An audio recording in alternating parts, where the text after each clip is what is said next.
Hello friends and welcome back to motor defined. আমি আপনাদের host and দোস্ত অরিন্দম ঘোষ, আর আজকে আপনাদের জন্য নিয়ে চলে এসেছি 2025 Hero Xtreme 160R 4V model with USD suspension. Tunnel থেকে আপনারা অলরেডি বুঝে নিয়েছেন, ভিডিওতে আপনাদের সাথে এই বাইকটার একটা ডিটেল রাইড রিভিউ শেয়ার করবো, কিন্তু শুধুমাত্র রাইড এক্সপিরিয়েন্সই নয়, feature specification, mileage, everything in detail discussion করবো with price, so that video end পর্যন্ত যেন আপনাদের কাছে একটা ক্লিয়ার আইডিয়া থাকে যে এই বাইকটাকে যদি আপনি এর কম্পিটিশন যেরকম বাজাজের পালসার N160 হোক বা টিভিএস এর Apache 160 4V হোক, বাইকগুলোর সাথে যদি কম্প্যারিজন করেন তাহলে এই বাইকটা কোথায় স্ট্যান্ড করছে আর আপনাদের জন্য কেনায় বাইকটা কতটা ঠিক হতে পারে। Are very special thanks to GP auto centre Krishnanagar for providing me this bike, যাতে আমি আপনাদের পর্যন্ত এই রিভিউটা পৌঁছে দিতে পারি। ওয়েস্ট বেঙ্গলে কৃষ্ণনগর বাসাবাসী এতে যদি আপনি থাকেন, কোনো রকমের যদি আপনি এখানে হিরো বা হালি প্রোডাক্ট কিনতে চান, শোরুমকে আপনি কন্ট্যাক্ট করতে পারেন। ডিটেলসটা অলরেডি আপনারা নিজেদের স্ক্রিনে দেখে নিয়েছেন। তবে চলুন দেরি না করে শুরু করা যাক। তবে বন্ধুগণ, প্রতিটা ভিডিও মতন রিভিউ শুরু করবো উইথ ওয়াক অ্যারাউন্ড। সব থেকে প্রথমে আপনাদেরকে আমি কিটা দেখাবো। হিরোর লোগোর সাথে আপনারা একটা নর্মাল কি পাচ্ছেন, ওয়েভ কি এখানে আপনাদের প্রয়োজন ছিল কিনা ওটা আপনারা নিচে প্লিজ কমেন্ট করে জানাবেন। এবার সব থেকে প্রথমে যেটা আপনাদের সাথে আমি শেয়ার করবো সেটা হচ্ছে অ্যাবাউট কালার। আপনারা কিন্তু ওই কেবলা ব্রাউন যেটা নতুন কালার এসছে সেটাও অনেকবার দেখেছেন, তারপরে বলতে পারেন ওই শুটিং নাইট স্টার নিয়ন কালার, ওই কালারটাও আপনারা প্রচুরবার দেখেছেন। সেই জন্য আজকে আপনাদের জন্য আমি এখানে ম্যাট স্লেট ব্ল্যাক, এই যে কালারটা যেটা আপনারা ইউএসডি ভার্জনে পাচ্ছেন, এই কালারটা আপনাদের জন্য নিয়ে এসেছি। 360 ভিউ সব থেকে প্রথমে আপনাদের আমি দিয়ে দিই। ফ্রন্টে যদি দেখেন, এখানে হিরোর লোগোর সাথে কিন্তু একটা ব্ল্যাক ব্যাপারটা পাচ্ছেন, এখানে কিন্তু ওই শাইনি ব্যাপারটা এখানে আছে, ঠিক আছে, যদিও এটা কিন্তু ম্যাট কালারই আপনি পাচ্ছেন। এখানে দেখতে পাচ্ছেন গোল্ড অ্যানোডাইজড ইউএসডি আছে, ব্ল্যাক কালারের মাডগার্ড আপনি এখানে পাচ্ছেন। ট্যাঙ্কটাকে যদি এখানে দেখেন, আপনি ওই হালকা ব্ল্যাকিশ গ্রে বলতে পারেন, ওই ব্যাপারটা আছে। আর এখানে হিরো এক্সট্রিম দেখতে পাচ্ছেন, 3Dতে লেখা আছে। এই যে 160R এখানে কমপ্লিটলি দেখতে পাচ্ছেন আপনি, এখানে স্টিকারিং করা আছে। তারপরে এই যে এখানেও বলতে পারেন যে কমপ্লিট ওই সিলভার কালার বা একদম গ্রে কালার যে ব্যাপারটা, ওই ব্যাপারটা আপনি এখানে পাবেন। তারপরে এই যে হিরোর ব্র্যান্ডিং এখানেও করা আছে, সিটেও দেখতে পাচ্ছেন 160R ব্র্যান্ডিংটা এখানে করা আছে। আর তারপরে যেরকম আপনাদেরকে আমি এখন লেফট পোর্শন মানে রাইট পোর্শনে দেখিয়েছি, লেফট পোর্শনটাতেও মোটামুটি আপনারা জিনিসপত্র সেম দেখতে পাচ্ছেন। তো মোটামুটি কালারটা আপনাদের আমি বলেই দিয়েছি। হ্যাঁ, প্রাইস যদি বলেন বলবো আপনাদেরকে, কিন্তু তার আগে এটা আপনাদেরকে বলে দিই যে আমরা এখানে জিনিস ওভারঅল কী কী পাচ্ছি। সব থেকে প্রথমে যদি আপনাদেরকে আমি ফ্রন্ট ভিউটা দেখাই, এই যে আমি এখানে যেই কিটা অন করছি, এখানে যথেষ্ট এখানে আলো আছে এখন, সেজন্য হয়তো বুঝতে পারছেন না, কিন্তু আরেকবার দেখুন, এই যে দেখুন কিটা যে অন করছি, এখানে যে ডিআরএল সেটা কিন্তু জ্বলে উঠে যায়। তারপরে আমি যদি এখানে ইগনিশনটাকে অন করি, এখানে কিন্তু আমি কমপ্লিট এলইডি হেডল্যাম্পের যে সেটআপ, এটাকে আমি অপারেট করতে পারবো। আর অপারেট করার জন্য হাই বিম, লো বিম, পাস লাইটে কিন্তু আপনি এখানে সুইচ আলাদা করে পেয়ে যাবেন। এই যে হাই বিম, লো বিম আর পাস লাইটটাকে আপনি এরকম করে এখানে অপারেট করতে পারছেন। আর এটাকে এবার এখানে অফ করে দিই। তারপরে যদি দেখেন, এখানে এই যে হ্যাজার্ড ল্যাম্পের যে সুইচটা, সেটাও আপনারা এখানে পাচ্ছেন। এটা কিন্তু যদিও বা এলইডি, কিন্তু এটাকে আপনি এখানে ফ্লেক্সিবল বলতে পারেন, ঠিক আছে। এবার এটাকেও আমরা এখানে অফ করে দিই। আর তারপরে নিচে যদি আসেন, এখানে কিন্তু আপনি এই যে কেওয়াইবি কায়বার বলতে পারেন, এখানে 37mm এই যে গোল্ড অ্যানোডাইজড বলতে পারেন, এখানে যে ইউএসডি ফোক, এটা আপনারা এখানে ডেফিনেটলি পেয়ে যাবেন। আর তারপরে দেখতে পাচ্ছেন এখানে যে রিফ্লেক্টর, সেটাও এখানে দেওয়া আছে। আর ব্ল্যাক কালারের মাডগার্ডটা ফাইবারের যথেষ্ট তাগড়া বলতে পারেন, 100/80 সেকশনের tyre with 17 inches of alloy wheel. আর তারপরে এখানে যে রেড কালারের এই যে স্টিকারিংগুলো, যাতে এটা দেখতে আরও ভালো লাগে, সেজন্য এখানে প্রোভাইড করা হয়েছে। আর তারপরে ডুয়াল চ্যানেল ইবিএস দেখতে পাচ্ছেন, স্টিকারিংও এখানে করা আছে। এই যে সো আপনারা এখানে ফ্রন্ট টায়ার হোক বা এখানে রিয়ার টায়ার হোক, দুটো টায়ারে কিন্তু আপনারা এবিএস পেয়ে যাবেন। সো ব্রেকিং কতটা ভালো সেটা কিন্তু আগে আমরা চালানোর টাইমে দেখবো। আর তারপরে দেখতে পাচ্ছেন 276mm এখানে আপনারা পেটেল ডিজাইনের ডেস্কটা পাচ্ছেন। এবার যেহেতু পেটেল ডিজাইনটা আছে, বলতে পারেন যে ব্রেকিংয়ের টাইমে হিট ডিসিপেট করে ব্রেকিংটাকে আরও ভালো করতে হেল্প করবে, কিন্তু হ্যাঁ কতটা ভালো সেটা আমরা আগে চালানোর টাইমে দেখবো। তারপরে নর্মাল ক্যালিপার আপনারা এখানে পেয়ে যাচ্ছেন, ঠিক আছে। দেখুন মোটামুটি যদি এটাকে আপনি কম্পেয়ার করেন with Bajaj Pulsar N160, suspension বা টায়ার বলুন ওখানেও সেম, কিন্তু ওখানে বলতে পারেন ডিস্কটা একটু বড়। কিন্তু যদি আবার আপনি কম্পেয়ার করেন উইথ Apache 160 4V, তাহলে কিন্তু আবার দেখবেন যে ওখানেও ইউএসডি আছে, কিন্তু চাকাটা এখানে মোটা আর হালকা একটু এই যে ব্রেক ডিস্কটা ওখান থেকে আপনি এখানে বড় পেয়ে যাচ্ছেন। এবার ওভারঅল কীরকম রেসপন্স দিচ্ছে অলরেডি বলেছি আপনাদের, চালানোর টাইমে আগে দেখবো। এবার এখানে যে হার্ট অফ দ্য বাইক ইঞ্জিনের ব্যাপারটা কথা বলি, কিন্তু হ্যাঁ তার আগে বলে দিই, এই যে এখানে দেখতে পাচ্ছেন এই যে ক্র্যাশ গার্ডের জন্য আপনাদেরকে আলাদাভাবে পে করে অ্যাজ অ্যান অ্যাক্সেসরিজ এটাকে লাগাতে হবে, ঠিক আছে। দেখুন এখানে ইঞ্জিন 163.2cc সিঙ্গেল সিলিন্ডার বলতে পারেন SOHC 4 valve air oil cool ফিলেন্টেড ইঞ্জিন আপনি পাচ্ছেন।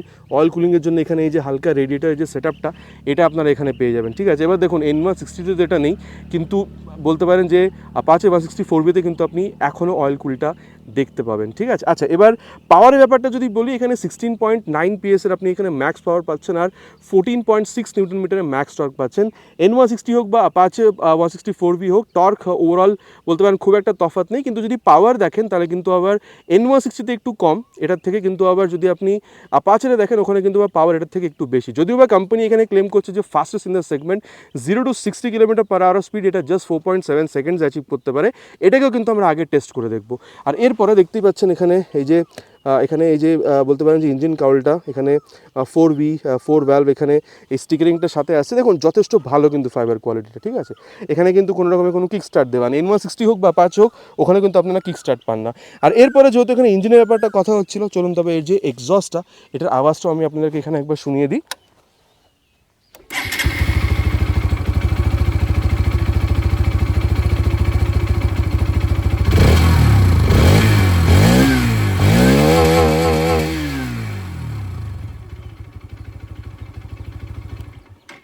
আওয়াজটা আপনারা শুনে নিয়েছেন, কীরকম আপনাদের লেগেছে নিচে কিন্তু কমেন্ট করে প্লিজ জানাতে ভুলবেন না। তারপরে যদি আপনি এখানে এই ফুট রেস বা যদি ব্রেকের কোয়ালিটিটা দেখেন, ব্রেক লিভারের যথেষ্ট ভালো আপনারা এখানে পেয়ে যাবেন। আর তারপরে যদি আপনাদেরকে আমি এখানে এর রিয়ার এই যে টেল ল্যাম্পটা দেখা, এটা কিন্তু নতুন টেল ল্যাম্প আপনারা পাচ্ছেন। আর বলি আপনাদেরকে এখানে প্যানিক ব্রেকিং আছে, যদি আপনি প্যানিক ব্রেকিং করেন তাহলে কিন্তু এখানে লাইটটা ফ্ল্যাশ হতে শুরু করবে, ঠিক আছে। আর তারপরে আপনি যেই এই বলতে পারেন যে রিয়ার ব্রেকটা প্রেস করছেন, তখন কিন্তু এখানে এই লাইটটাও জ্বলে উঠবে। এবার আপনাদের কীরকম লেগেছে এই ওভারঅল রিয়ার টেল ল্যাম্পের সেটআপটা নিচে প্লিজ কমেন্ট করুন। ফ্রন্টের মতো রিয়ারও কিন্তু সেম আপনি এখানে এই বলতে পারেন এলইডি টার্ন ইন্ডিকেটার পেয়ে যাবেন। নাম্বার প্লেট লাগানোর জায়গা, রিফ্লেক্টারের ওপরে কিন্তু এখানে একটা ছোট্ট লাইট জ্বলছে নাম্বার প্লেটটাকে ইলুমিনেট করার জন্য। এখানে এই যে বলতে পারেন হালকা এখানে মাডগার্ড টাইপের জিনিসটা আপনি পাচ্ছেন। অ্যান্ড দেন টায়ার যদি দেখেন, এখানে আপনারা এখনও 130/70 সেকশনের tyre with 17 inches of alloy wheel পাচ্ছেন। কিন্তু ভালো জিনিস কি জানেন, এটা কিন্তু রেডিয়াল টায়ার। সো আপনার এখানে বলতে পারেন যে সেফটিটা ওটা কিন্তু ডেফিনেটলি এনহ্যান্স হবে। এবার আমরা চালানোর টাইমে দেখবো যে স্টেবিলিটি কতটা আপনারা এখানে বেটার পাচ্ছেন। তারপরে যদি দেখেন 220mm আপনারা এখানে কিন্তু ডিস্ক সেটআপ পেয়ে যাচ্ছেন। অ্যাগেন বলবো এখানে এই যে পেটেল ডিজাইনের যে সেটআপটা সেটা আপনারা পাচ্ছেন। আর তারপরে এখানে 7 স্টেপ অ্যাডজাস্টেবল এই যে মনোশক সাসপেনশন, এটাও কিন্তু আপনারা পাচ্ছেন। আচ্ছা, এরপরে অ্যাপাচে 164V হোক বা বলতে পারেন পালসার N160 হোক, ওভারঅল যে বলতে পারেন টায়ারটা তিনটেতেই সেম, কিন্তু এখানে আর অ্যাপাচেতে বলতে পারেন রেডিয়াল, N160 কিন্তু রেডিয়াল নেই। ইনফ্যাক্ট যদি দেখেন N160তে 230mm এর রিয়ার ডিস্ক আছে আর অ্যাপাচেতে 240mm এর আছে।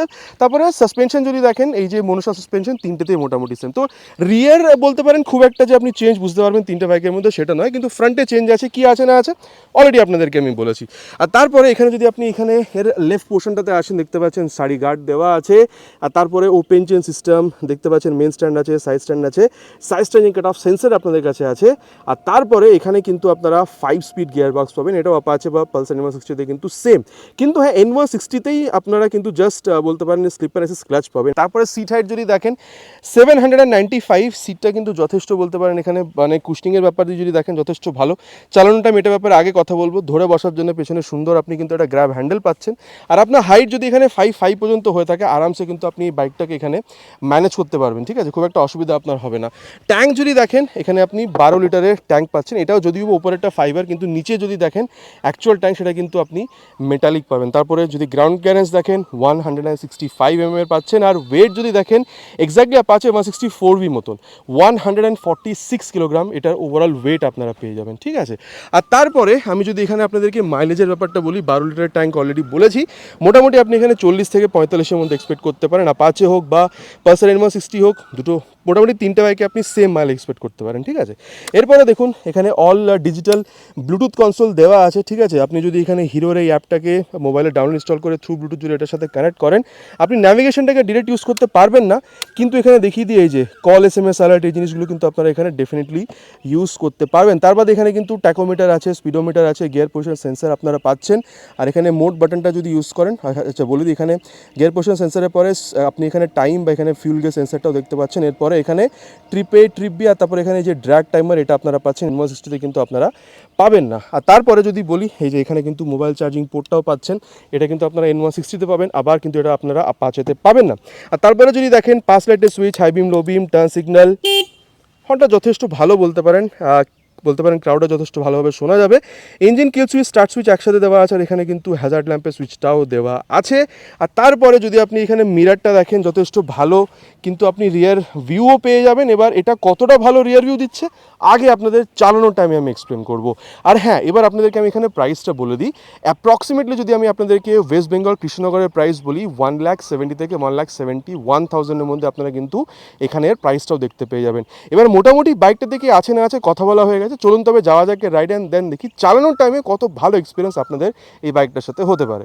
তবে বন্ধুগণ, এবার রাইড রিভিউটা স্টার্ট করা যাক of this 2025 Hero Xtreme 160R 4V USD model. আর দেখুন, সিটে যখন বসছি, সিট হাইটটা অলরেডি বলেছি 795 mm সিট হাইট। আপনার হাইট 5'5" পর্যন্ত হলেও আপনি বাইকটাকে চালাতে পারবেন, খুব একটা অসুবিধা আপনার হবে না। আর দেখুন, রেয়ার ফিটেড ফুট পেগ, সিটটা is comfortable, not very soft, not very hard. আর স্পেসের কোনো অসুবিধা নেই, আপনি বা পিলেন দুজনের জন্য স্পেস যথেষ্ট আছে। আর তারপর দেখুন, হালকা একটু আপনাকে যুক্ত হচ্ছে, মানে অলমোস্ট আপরাইটই বলতে পারেন। আর হ্যান্ডেলবারটা কিন্তু যথেষ্ট চওড়া আপনি এখানে পাচ্ছেন, ঠিক আছে। আর চলুন তবে এরপরে আর টাইম ওয়েস্ট না করে এখানে রাইডটা স্টার্ট করা যাক।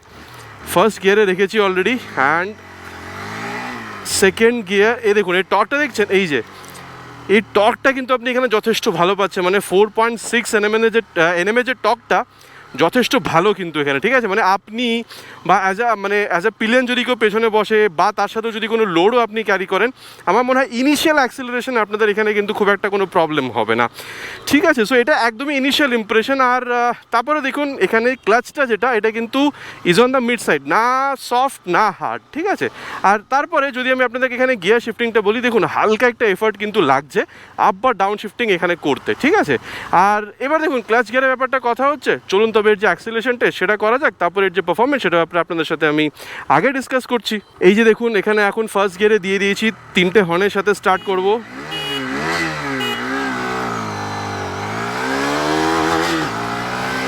Perfect shifting, 60 cross. Now we'll go for 100, 80 cross, perfect shifting. Let's see, 100 crossed. দেখুন, ফ্রন্টে আপনি 100 সেকশনের টায়ার পাচ্ছেন, রেয়ারে আপনি 130 সেকশনের টায়ার, তারপরে আবার ওটা রেডিয়াল পাচ্ছেন। সো আমি বলবো, দেখুন স্টেবিলিটির আপনার এখানে কোনো রকমের কোনো অসুবিধা মোটেও হচ্ছে না, ঠিক আছে।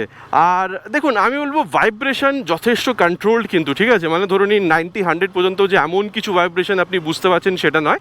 হ্যাঁ, তারপরে যদি যান 100-এর পরে, সেখানে কিন্তু ভাইব্রেশন আছে। আর ভাইব্রেশনটা কোথায় বুঝতে পারবেন? ফুট পেকগুলোতে হালকা বুঝতে পারছেন, যেখানে আপনি পাদানি বলতে পারেন, ঠিক আছে। তো সেখানে আপনি বুঝতে পারবেন। আর তারপরে যেটা বলবো সেটা হচ্ছে, দেখুন ইঞ্জিন হিটিংয়ের ইস্যু আমার মনে হয় না এমন খুব একটা আপনি এখানে ফেস করবেন, বিকজ এয়ার কুলিংয়ের সাথে অয়েল কুলিংও এখানে দেওয়া আছে, ঠিক আছে। আর দেখুন, মাইলেজ মোটামুটি আপনি কিন্তু এখানে ধরুন 40-45 পর্যন্ত কিন্তু আপনি এক্সপেক্ট করতে পারেন। এবার দেখুন, আপনি যদি বাইকটাকে অলরেডি রাইড করে থাকেন, আপনার কি এক্সপিরিয়েন্স কত, আপনি মাইলেজ পেয়েছেন, নিচে কিন্তু কমেন্ট করে জানাতে প্লিজ ভুলবেন না, ইটস অ্যাগেন মাই রিকোয়েস্ট। আচ্ছা, আর একটা জিনিস আপনাদের দেখায়, ধরুন সেকেন্ড গিয়ারে আছি, মোটামুটি কততে আমি এখানে দেখুন পুরোপুরি যদি আমি থ্রটলটা ছেড়েও দিই, কত মিনিমামে আমি যেতে পারছি।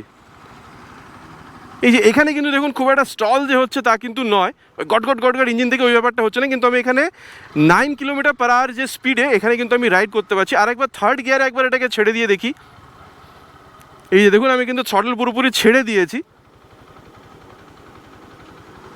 এই যে এখানে মোটামুটি 11 km/h যে স্পিড, ওখানে এটা কিন্তু রান করছে।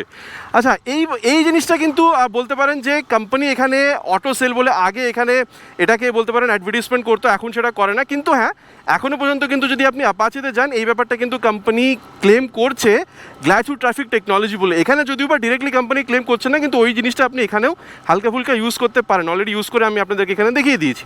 আচ্ছা, এরপরে যেটা আপনাদেরকে আমি বলবো সেটা হচ্ছে অ্যাবাউট ব্রেকিং। মোটামুটি এটাকে 60-70-এর মধ্যে নিয়ে যাব। আর তারপরে ফ্রন্ট ব্রেকটাকে এখানে টেস্ট করে দেখবো, পেছনে কেউ নেই, অলরেডি দেখে নিয়েছি। আর এই যে মোটামুটি 65-এ গিয়ে 66-এ গিয়ে ফ্রন্ট ব্রেক, দেখুন আমি বলবো ফ্রন্টে যে 276 mm আপনি এখানে পেট্রোল ডিস্ক পাচ্ছেন, যথেষ্ট ভালো কাজ করছে। এটা নিয়ে আপনাদের কোনো অসুবিধার কোনো কথা এখানে নেই, ঠিক আছে। হ্যাঁ, আর এরপরে যেটা আমি আপনাদেরকে দেখাবো সেটা হচ্ছে রিয়ার যে এবিএসটা, সেটাও কতটা ভালো কাজ করছে, মানে ব্রেকটা, সেটাও আপনাদেরকে আমি বলে দিই একবার। এটাকেও মোটামুটি 70-এর ওপরে নিয়ে যাই, 73-তে গিয়ে রিয়ার ব্রেক করেছি। দেখুন, আমার মনে হয় এখানেও ওই যেরকম মোটামুটি প্রতিটা ভিডিওতে আমি বলে থাকি প্রোগ্রেসিভ, ওরকমই আছে, ঠিক আছে, মানে যেই আপনি ব্রেকে পা রাখছেন হালকা একটু স্পিডটা স্লো হচ্ছে ওই ব্যাপারটাই আছে, মানে এমন কিছু স্পিড একদম ব্রেকে পা রাখতে স্পিড স্লো হয়ে যাচ্ছে ওরকম ব্যাপার না, হালকা করে স্পিডটা স্লো হচ্ছে, যেটা মোটামুটি প্রতিটা বাইকে বলে থাকি সেরকমই, মানে ওই প্রোগ্রেসিভ নেচারের ব্যাপারটা আছে। আর এরপরে চলুন তবে রিয়ারের সাথে সাথে ফ্রন্ট ব্রেকটাকে একবার আমি আপনাদেরকে ইউজ করে দেখাই। মোটামুটি নিয়ে যাব 70-এর ওপরে, আর তারপরে ব্রেকিংটা করব আর 77-এ গিয়ে রিয়ার উইথ ফ্রন্ট।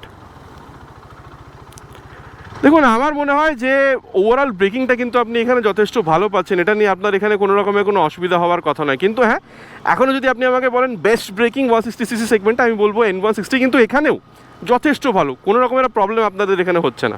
সাসপেনশনের ব্যাপারটা যদি বলেন, আমি বলবো এইরকম যখন আপনি করছেন না, ফ্রন্ট সাসপেনশনের যে ইউএসডি থেকে যে আপনি ওই স্টিফনেসটা ওটা কিন্তু আপনি এখানে বুঝতে পারছেন, ঠিক আছে। সো এই একটা ব্যাপার আছে, মানে স্টিফনেস ফ্রন্টেও আছে, স্টিফনেস রিয়ারেও আছে, ঠিক আছে। সো আমি বলবো এরকম যদি আপনি মানে হাইওয়েজে যান, ঠিক আছে, হাই স্পিড, টপ স্পিড, বা ইনফ্যাক্ট যদি আপনি কর্নারিং করেন, যথেষ্ট ভালো রেসপন্স পাবেন। হ্যাঁ, যদি আপনি উবার খাবার রাস্তা বা ওই বলতে পারেন পটহোলসের মধ্যে দিয়ে যান, একটু আধটু ঠিক আছে, কিন্তু বেশি যদি চলে যান, 2-1 ইঞ্চি গাড্ডার মধ্যে চলে যান, তখন কিন্তু রিয়ার সাসপেনশনটা আপনাকে বোঝাবে যে না, ঠিকঠাক রাস্তা দিয়ে চলো, বিকজ আপনার কোমরে কিন্তু সেই ঝটকাটা ফিল হবে, ঠিক আছে। সো সাসপেনশন ওভারঅল বলতে পারেন একটু স্টিফের সাইডেই আছে, so that on road performance যথেষ্ট ভালো। বলতে পারেন অফ রোডেও হালকা ফুলকা হলে ঠিক আছে, কিন্তু বেশি হয়ে গেলে তখন আপনাকে ঝটকাটা কোমরে নিতে হবে, ঠিক আছে। আচ্ছা, এটা ছিল সাসপেনশনের ব্যাপারটা। এবার আপনাদেরকে ওভারঅল ফিলটা বলি হ্যান্ডলিংয়ের। এরকম যখন আপনি করছেন তখন কিন্তু বাইক আপনার কথা মানছে, ঠিক আছে, এদিক ওদিক পালিয়ে যাচ্ছে না। 146 কিলোগ্রাম ওয়েট, এমন যে খুব বেশি ওয়েট আপনার ফিল হচ্ছে সেটাও নয়। ইনফ্যাক্ট যদি রিয়ার ভিউ মিরারটা দেখেন, যথেষ্ট ভালো রিয়ার ভিউ দিচ্ছে। আর আমার মনে হয় এখানে ব্লুটুথ ঠিক আছে, কিন্তু যদি আমি এখানে বলতে পারেন কনসোলে যদি ন্যাভিগেশনটাও পেয়ে যেতাম আরও ভালো হতো, ঠিক আছে। আর হ্যাঁ, এখন দেখুন সানলাইট খুব বেশি নেই, সো আমি বলতে পারি এখানে যথেষ্ট ভালো আপনি এখানে এই যে ভিজিবিলিটি পাচ্ছেন। কিন্তু যখন এক্সট্রিম সানলাইট না, 12টা-1টার দিকে যখন পুরো সানলাইট মাথার ওপরে থাকে, তখন কিন্তু এখানে হালকা আপনার দেখতে একটু প্রবলেম হতে পারে, ঠিক আছে। দেখুন এখন মোটামুটি বলতে পারেন 3:30-4:30 বাজে, এখন কিন্তু দেখতে যথেষ্ট ভালো লাগছে, কোনো রকমের অসুবিধা আপনি এখানে বুঝতে পারছেন না যদি আপনি এখানে কনসোলে দেখেন তাহলে। আর তারপরে দেখুন আপনি অলমোস্ট আপরাইট বসছেন, সিটিং পজিশনটাও আপনি এখানে যথেষ্ট ভালো পাচ্ছেন, ঠিক আছে। পিলিয়নের জন্য এখানে স্পেস যথেষ্ট ভালো, হ্যান্ডলিং যথেষ্ট ভালো, কর্নারিং যথেষ্ট ভালো করতে পারছেন, অ্যাক্সেলারেশন যথেষ্ট ভালো, ব্রেকিংটাও ভালো। সো আমি বলবো ডেলি রাইডে তো আপনি ইউজ করতেই পারেন, কোনো রকমের অসুবিধা হবে না, ঠিক আছে। মাইলেজও মোটামুটি 40-45 পর্যন্ত পেয়ে যাবেন। কিন্তু যদি আপনার কখনো প্ল্যান হয়ে থাকে, ঠিক আছে, যে আপনি একটু মানে লং রাইডে বেরোতে চান, ঠিক আছে, ওকেশনাল লং রাইড যেটাকে বলা হয়, আমার মনে হয় আপনার কিন্তু এখানে খুব একটা যে অসুবিধা হবে সেরকম কিন্তু না, আপনি লং রাইডে নিয়েও বেরোতে পারেন। ইনফ্যাক্ট পিলিয়নের সাথেও লং রাইডে যদি চান তাহলেও বেরোতে পারেন, ঠিক আছে। সো মোটামুটি দেখুন বাইকটার ব্যাপারে কি আছে না আছে কমপ্লিট ডিসকাশন হয়ে গেছে। চলুন তবে যাওয়া যাক এটার কনক্লুশন, অ্যান্ড দেন দেখি N160 হোক বা Apache 164V ক্রাইটেরিয়া ওয়াইজ যদি আপনি দেখেন তাহলে আপনার জন্য কেনা কোনটা ঠিক হতে পারে। তবে বন্ধুগণ, এবার কনক্লুশনের ব্যাপারটা কথা বলা যাক। তার আগে দেখছেন 5 মিনিট বাইরে দাঁড়ালে পুরো ঘেমে স্নান হয়ে যাচ্ছে। দেখুন কনক্লুশনে আমি আপনাদের এটা বলতে পারি, যেটা হচ্ছে প্রাইস, মানে it's a very interesting fact. মানে আপনি বাজাজের পালসার N160 দেখছেন বা আপনি Apache 164V দেখছেন বা এই বাইকটা, প্রাইস অলমোস্ট সিমিলার, 1,70,000, 1,71,000, 1,72,000। ইন্ডিয়ার কোনো স্টেটে হয়তো ওই দুটো বাইক বেশি, এটা কম, বা কোনো স্টেটে ওই দুটো কম, ওই দুটো বাইক কম, এটা বেশি, এরকম মানে 2-1 হাজার টাকারই ডিফারেন্স। সো প্রাইসে অলমোস্ট সিমিলার। দেখুন আমার মনে হয় যদি আপনার অয়েল কুল প্রয়োজন না হয়ে থাকে, আপনি একটা একটু স্পোর্টি রাইডার পজিশন চাইছেন যেখানে লুকটা আরও বেশি স্পোর্টি হবে, ঠিক আছে, আপনি ডুয়াল চ্যানেল ABS, দেন আপনি ওই ABS মোডগুলো আপনি চাইছেন, আর তার সাথে আপনি চাইছেন মাইলেজ 40-45 পর্যন্ত, আর এনের যদি লুকটা আপনার ভালো লেগে থাকে, ঠিক আছে, আমার মনে হয় দেখুন ওখানেও USD আছে, পারফরমেন্স বা হ্যান্ডেল ওখানেও যথেষ্ট ভালো, তো আপনি পালসার N160টাকেও নিতে পারেন। বা এরপরে যদি আপনি Apache-তে আসে, দেখুন আমার মনে হয় Apache-ও যথেষ্ট ভালো পারফরমেন্স দিচ্ছে, সব কিছুই বাইকটাতে ভালো। জাস্ট আমার মনে হয় যে ওখানে যদি টায়ারটাকে আর একটু আপগ্রেড করা যেত, ঠিক আছে, আমার মনে হয় একটু বেটার, আরও আমরা মানে হয়তো পারফরমেন্সটা আরেকটু বেটার বা হ্যান্ডলিংটা আরেকটু বেটার হতে পারতো, ঠিক আছে। কিন্তু যখন এই বাইকটাতে আসছে না, এটা কিন্তু একটা মিক্সড বলতে পারেন বা একটা ব্যালেন্স প্রোডাক্ট, ঠিক আছে। এখানে দেখুন আপনি ব্লুটুথও পেয়ে যাচ্ছেন, এখানে আপনি LED লাইটও পেয়ে যাচ্ছেন, এখানে আপনি অয়েল কুলিংও পেয়ে যাচ্ছেন, এখানে আপনি ভালো মাইলেজও পাচ্ছেন, প্রাইসও অলমোস্ট সিমিলার, হ্যান্ডলিং আপনি এখানে যথেষ্ট ভালো পাচ্ছেন। ইনফ্যাক্ট কায়াবা এই যে সামনে আপনি এখানে USD-টা পাচ্ছেন, এর জন্য আপনি বলতে পারেন হ্যান্ডলিং আপনি যথেষ্ট ভালো পাচ্ছেন। সো আমার মনে হয় দেখুন Apache হোক বা N160 দুটো যথেষ্ট ভালো, কিন্তু আপনি যদি একটা ব্যালেন্স প্রোডাক্ট চান যেখানে আপনি ফ্যামিলির সাথেও রাইড করবেন, স্পোর্টি একটা রাইডার পজিশনও আপনার দরকার, ঠিক আছে, আপনার মাইলেজও ভালো দরকার, বাইকটাও দেখতে যেন স্পোর্টি হয়, হ্যান্ডলিংটা যেন ভালো হয়, আমার মনে হয় 1,70,000-72,000 টাকার প্রাইস রেঞ্জের মধ্যে কিন্তু আপনার জন্য বলতে পারেন এখানে যে Xtreme 160R 4V with this USD suspension, এটা আপনার জন্য একটা যথেষ্ট ভালো প্রোডাক্ট হতে পারে। দেখুন মোটামুটি বাইকটা দেখে আছে না আছে comparison with Pulsar in 160, Apache 160 4V completely আপনার সাথে বলে দিয়েছি। এবার রিভিউটা পর আপনাদের কি মনে হচ্ছে, আপনি এই বাইকটা কিনবেন, অ্যাপাচের সাথে যাবেন নাকি N160 সাথে যাবেন, নিচে কিন্তু প্লিজ কমেন্ট করে জানাবেন, ভুলবেন না কিন্তু প্লিজ, ইটস মাই রিকোয়েস্ট। আশা করছি ভিডিওটা আপনাদের ভালো লেগেছে। চ্যানেলটা কিন্তু একদমই নতুন, ভাইয়ের কাজ যদি ভালো লেগে থাকে প্লিজ ভিডিওতে একটি লাইক, আর চ্যানেলে যদি প্রথমবার এসে থাকেন চ্যানেলটাকে সাবস্ক্রাইব করে বেল বাটনটা অলে হিট করতে প্লিজ ভুলবেন না। আগেন ইটস মাই রিকোয়েস্ট, খুব তাড়াতাড়ি আপনার সাথে দেখা হবে এরকমই একটা ভিডিওতে বাইক বা স্কুটারের সাথে। Till then ride safe and জয় হিন্দ।